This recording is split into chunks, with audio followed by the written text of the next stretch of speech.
Hey everybody, Stephen Fick from Davin European Martial Arts School. Thanks for joining me for another video on our channel. Today what I'd like to talk about is the arming sword and the shield. We see a lot of work with sword and buckler.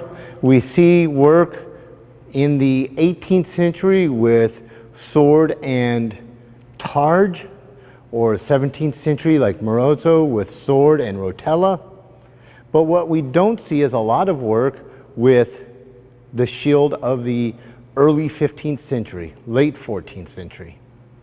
And that is this style shield. This is a style of shield called a heater shield. It is an evolution of the kite shield that was used by the Normans during the invasion of England in 1066 and up into the first, maybe the second crusade.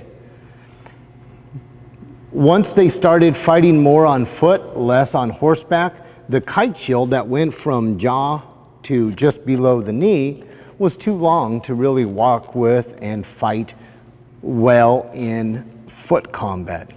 Don't get me wrong, you can definitely fight with the kite shield on foot, but it's not as mobile as this style of shield. So the first thing they did was the kite shield had a rounded top. The first thing they did was cut that rounded top off and make this flat top.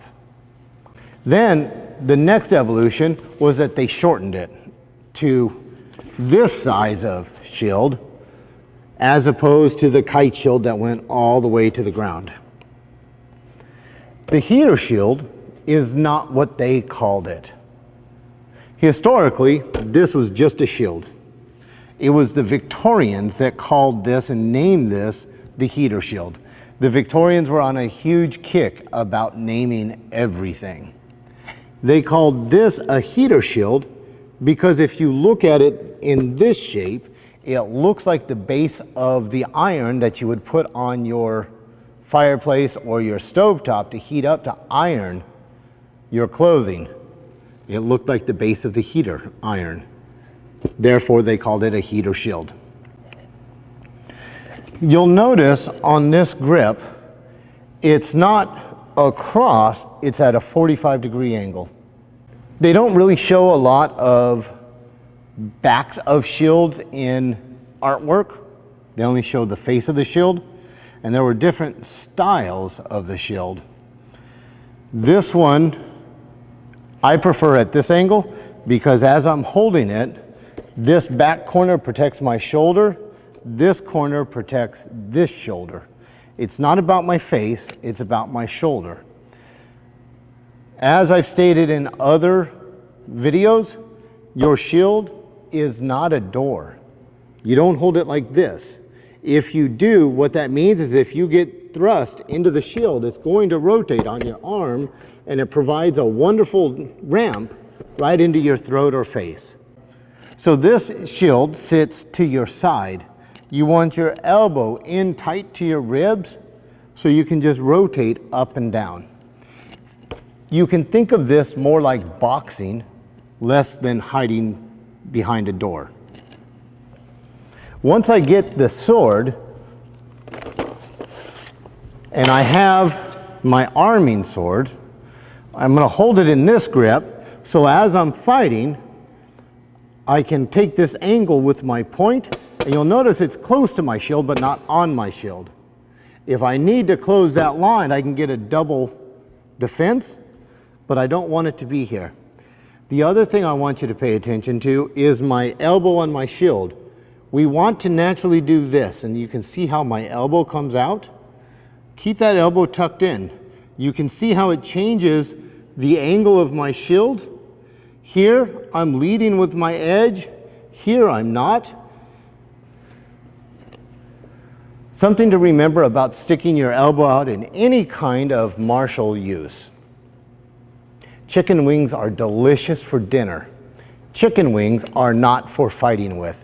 Whether I'm fighting sword and shield, I'm fighting longsword, or if I'm fighting with a rifle. Chicken wings are for dinner, not for martial actions. Keep your elbows tucked in. not only does it create a target, it weakens your structure. Once you have your structure in position, you can take the blows and it sits into your bones, not to your muscles. From here, because of the angle of my sword, which I did a video on earlier, go look that one up.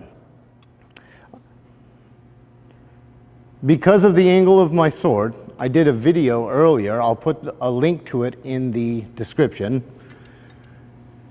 I've got the ability to thrust, I can cover, and I never lose vision of my opponent. If they're attacking this side of my body, I can use my sword, and you can see the angle of my blade, how this 45-degree angle with my blade, the false edge protects my shoulder. My shield protects my left side, so I'm covered completely and I don't lose vision of my opponent. Unless you're clairvoyant, don't cover your vision because you can't see what they're doing. You need to see what's happening so you can understand. From this position, we're going to practice some guards with our shield. High guard, look at where my elbow goes forward. It's as if I'm just checking my hair. I don't lose sight of my opponent. Long guard. So I go out and I turn my hand to 45.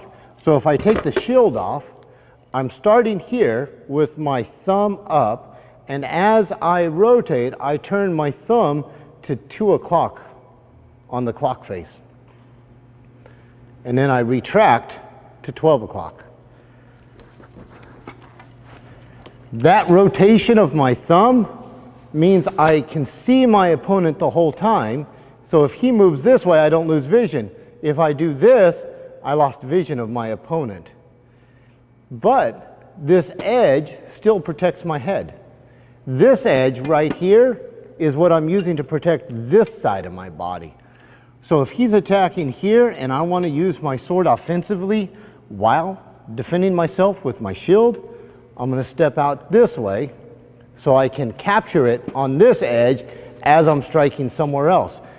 Because his sword is currently engaged with my shield, that means I can launch an attack to another part of his body that he cannot defend. His sword is engaged and his shield is on the wrong side.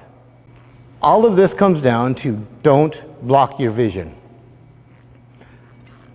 Ready position, high position, ready position, long position, ready position.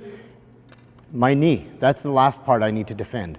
I can defend it with footwork and move it out of the way, or if I don't have time, or I'm stepping into the attack, I get to low guard.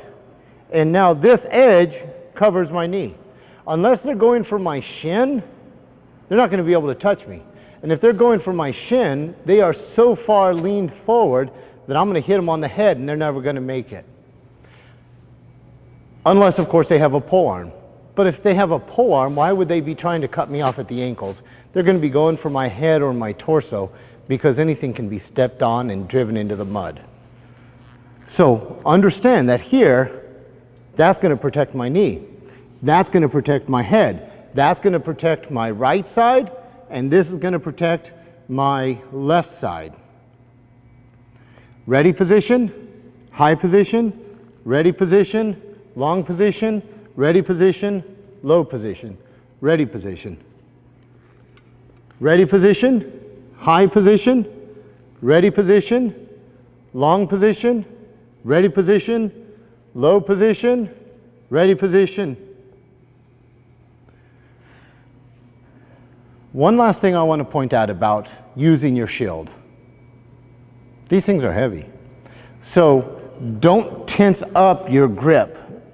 As soon as you do that, you're just going to burn out your shoulder and your arm. You want a loose grip on your shield. You don't need to grip it tight because any strike that comes into it is going to be driven directly into the straps. So you don't need to hold it tight. We feel when we get tired that we need to hold it tighter. but all that's going to do is make us more tired and weaken us out quicker. That's not to say be lax, too loose. You need to find the happy medium. What is that happy medium? That's up to you to decide. Thanks everybody for joining me for this. I hope that this helped and that you enjoyed it. If you liked what you saw today, please hit the subscribe button and the notification button and share this video around. We are at about 1,400 subscribers. Please help me clear the 2,000. That's our next goal. If you have questions that you would like to ask me at the Sword Fighting School, please go ahead and ask the questions in the comments, and I'll be happy to respond to them. Thanks everybody. Take care and have a great day.